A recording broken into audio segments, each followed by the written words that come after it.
Aujourd'hui, la lumière a brillé sur la terre, peuple de l'univers, entrez dans la clarté de Dieu, venez tous adorer le Seigneur. Alléluia, Alléluia, Alléluia, Alléluia, Alléluia, Alléluia, Alléluia, Alléluia. Le Seigneur soit avec vous. Commencement de l'Évangile de Jésus-Christ selon saint Jean.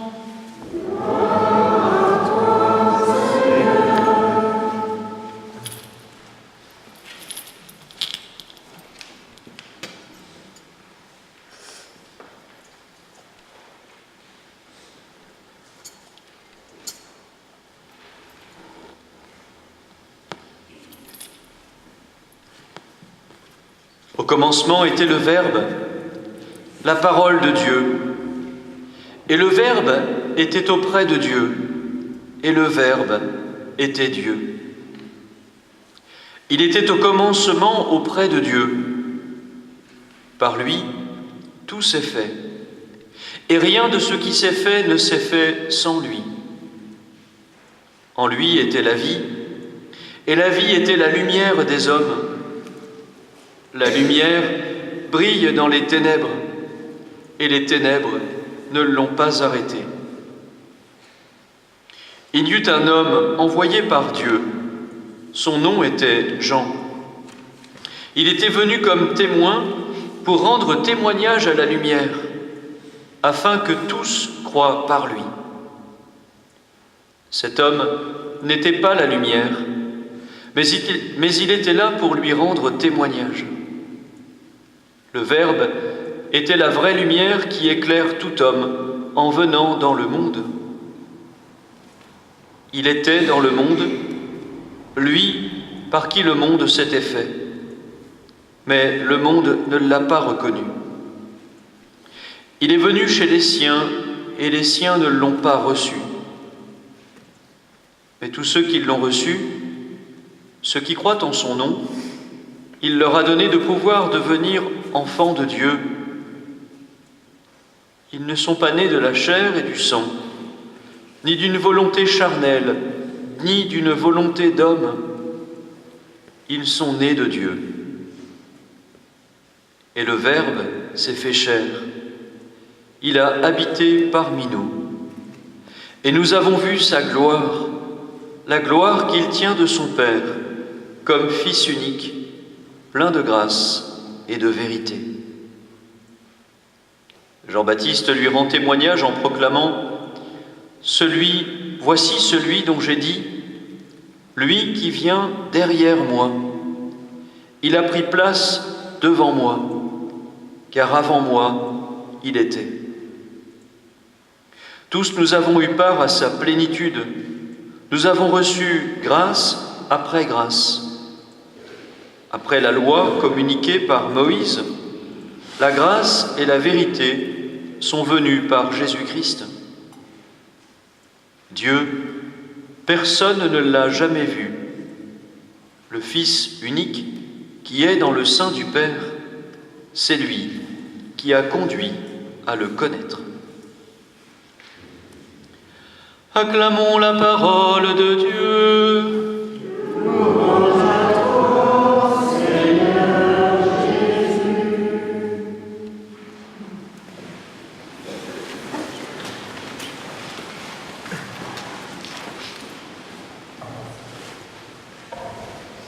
Voici venu le jour béni de Noël. Nous avons préparé cette fête, nous l'avons préparée pendant le temps de l'Avent, ces 4 semaines. Nous avons cheminé avec ces personnages de la crèche que nous avons disposés dans nos églises, dans nos maisons. Marie et Joseph que nous pouvons contempler. Nous avons aussi là les bergers, et puis l'âne, le bœuf, et aussi les moutons. Et aussi les moutons qui sont là, comme pour nous manifester toute l'attente de la création qui aspire à la venue du Seigneur. Et va bientôt être encore plus illuminé qu'on ne le voudrait. On a un pompier, donc ça va. Même à la retraite, ils savent éteindre l'incendie. Bien. Le Seigneur est vraiment celui qui apporte sa lumière à ces personnages de la crèche. Si nous le regardons, même s'il y a les lumières artificielles, même s'il y a des bougies, c'est vraiment lui qui est le centre de l'émerveillement de ces personnages de la crèche. Et c'est la première chose à laquelle je voudrais vous inviter en ce jour de Noël, à l'émerveillement. Nous avons attendu les merveilles, voilà que nous célébrons Noël. Nous courons toujours le risque de ne plus savoir nous émerveiller.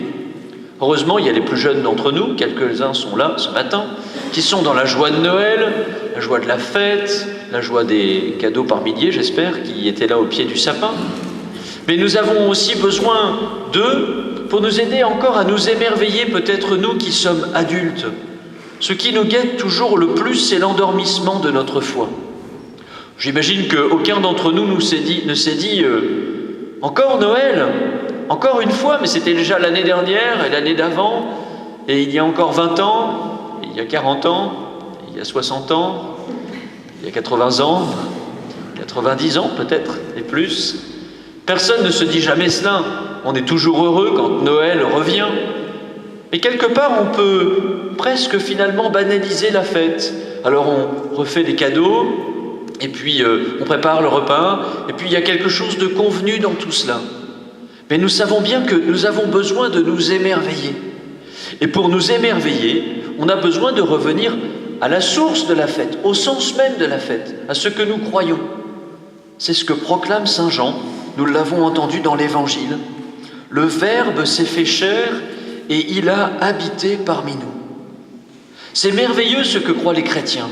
Nous croyons que Dieu, le Dieu tout-puissant, lui par qui tout s'est fait, et rien de ce qui s'est fait ne s'est fait sans lui, que ce Dieu-là, dont Saint Jean nous dit qu'il était auprès du Père, que l'un des trois de la Trinité, c'est le mystère de la foi des chrétiens, est devenu homme. Le Dieu tout-puissant, le Dieu tout grand dans lequel nous croyons, s'est fait homme. Cet émerveillement, c'était celui non seulement d'un apôtre, mais d'un croyant, peut-être inconnu comme croyant du XXe siècle, un des astronautes qui est allé sur la Lune. En redescendant, il a dit cette chose merveilleuse. C'est formidable que les hommes soient allés sur la Lune, que les hommes aient marché sur la Lune. Mais c'est encore plus formidable de croire que Dieu est venu marcher sur la terre. Et c'est ce que nous croyons en Jésus. En Jésus, nous contemplons Dieu qui s'est fait homme. En lui était la vie, et la vie était la lumière des hommes. C'est merveilleux de trouver l'origine de la vie en allant sur la Lune, en envoyant un petit robot sur une comète. Nous avons tous suivi cet événement assez extraordinaire. Tous nous avons envie, et la science est là pour cela, et c'est merveilleux que Dieu ait donné une telle intelligence aux hommes pour qu'ils puissent percer les mystères de l'origine de la vie. Mais le sens même de l'origine de la vie, d'où nous venons de Dieu, où nous allons vers Dieu, avec qui nous vivons, celui qui nous donne la vie, la croissance et l'être, comme le dit saint Paul lorsqu'il prêche aux Athéniens, philosophes, celui qui nous donne de grandir, c'est ce Verbe qui s'est fait chair. Celui qui donne la vie prend lui-même la vie humaine. Celui qui était dans le ciel descend sur terre. Et nous l'avons dit dans la prière d'introduction, Dieu, en se faisant l'un de nous, nous porte aussi en nous élevant. Nous devenons dignes de la vie de Dieu. Tout à l'heure, nous allons dire « Notre Père qui es aux cieux ». Et c'est bien ce que nous dit l'Évangile de Jean à tous ceux qui l'ont reçu, ceux qui croient en son nom, il leur a donné de pouvoir devenir enfants de Dieu. Ils ne sont pas nés de la chair et du sang, ni d'une volonté charnelle, ni d'une volonté d'homme, ils sont nés de Dieu. C'est bien là l'émerveillement auquel nous sommes invités. Dieu s'est fait homme pour que nous puissions avoir part à la vie de Dieu. Et c'est là la réponse à bon nombre de nos questions. Peut-être que nous sommes venus avec ce désir d'être émerveillés, aussi plein d'attentes, de désir d'être renouvelés dans la foi en Dieu. Parce que ça n'est pas si simple de croire en Dieu. Parfois nous nous disons, si Dieu existe, alors, mais pourquoi la misère? Pourquoi est-ce qu'il y a la faim dans le monde? Pourquoi est-ce qu'il y a des gens qui naissent avec un handicap? Pourquoi tant d'injustice? Et Jésus vient en se faisant faible, petit enfant, en se faisant pauvre, répondre à nos questions sur la misère. Peut-être que nous pouvons nous dire, pourquoi la faiblesse? Et voilà que Dieu lui-même se fait faible pour répondre à nos questions. Peut-être que nous pouvons nous dire, mais si Dieu existait, il n'y aurait plus la guerre, il transformerait d'un coup d'un seul le cœur des hommes et il n'y aurait plus la guerre. Mais ce n'est pas comme cela que Dieu vient résoudre nos grandes interrogations. Il se fait paisible enfant pour répondre à nos interrogations. Alors nous le voyons bien, cet émerveillement, c'est aussi celui de découvrir en l'enfant Jésus le sens même de notre vie, que nous venons de Dieu, que tout ce que Jésus a dit et fait, nous nous souvenons peut-être de quelques paroles de notre catéchisme, tout ce que Jésus a enseigné aux apôtres, l'invitation à la confiance en Dieu, l'invitation à changer nos cœurs, l'invitation à penser aux autres plutôt que de penser à nous, l'invitation à partager et à pardonner, l'invitation à espérer même face à la mort, car nous croyons en un Dieu qui triomphera toujours du mal. Ce que nous croyons dans ce mystère qui commence à travers la nativité de Jésus et qui se poursuit dans tout le ministère de Jésus, l'annonce de l'Évangile, jusqu'à sa mort sur la croix et sa résurrection, tout cela vient donner du sens à notre vie. Demandons donc au Seigneur, en venant ce matin, d'être vraiment renouvelés dans notre foi, d'être là plein d'attente et plein d'émerveillement. Cette attente et cet émerveillement nécessitent une deuxième chose à laquelle je voudrais vous inviter, la simplicité. La simplicité. Nous savons bien, c'est important en ce temps de Noël, de demander au Père Noël de nous apporter des jouets par milliers, de les offrir. C'est important cette joie-là. La joie du repas partagé, moi-même je vais rejoindre ma famille tout à l'heure. Et je serai heureux d'être avec mes sœurs, mes beaux-frères, mes parents, mes neveux et nièces, et de partager aussi ce bon repas. Nous le savons, tout cela, c'est important. Mais ce que nous voudrions, c'est que ce soit tous les jours Noël. Alors pas simplement pour que nous ayons tous les jours des cadeaux, pour que nous ayons tous les jours des sapins merveilleux dans nos maisons, pour que nous ayons tous les jours des repas merveilleux, mais qu'il y ait quelque chose de la joie de Noël qui dure tous les jours.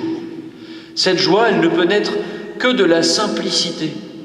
Peut-être que ça n'est pas en ayant toujours plus, en ayant le dernier téléphone portable à la mode, le dernier ceci, le dernier cela. Peut-être que ce n'est pas en ayant toujours plus que nous pourrions être heureux.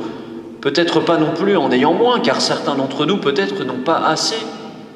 Mais en nous réjouissant de ce que nous avons, en nous réjouissant de la vie, de notre vie de famille, de notre foi même simple, de ce que nous sommes là aussi avec nos limites.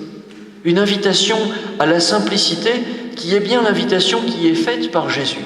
Quand nous le contemplons dans la crèche, il n'est pas né parmi les puissants, il n'est pas né dans la richesse, il s'est fait pauvre pour rejoindre justement chacun d'entre nous dans la simplicité du cœur. Tout à l'heure, nous allons prolonger le mystère de la présence du Seigneur à travers sa présence dans le pain et le vin. Le pain eucharistique, là aussi, un repas bien simple, surtout en ce jour de Noël, et pourtant c'est le pain essentiel. Jésus dit même que c'est le pain de vie, ce dont nous avons besoin pour vivre.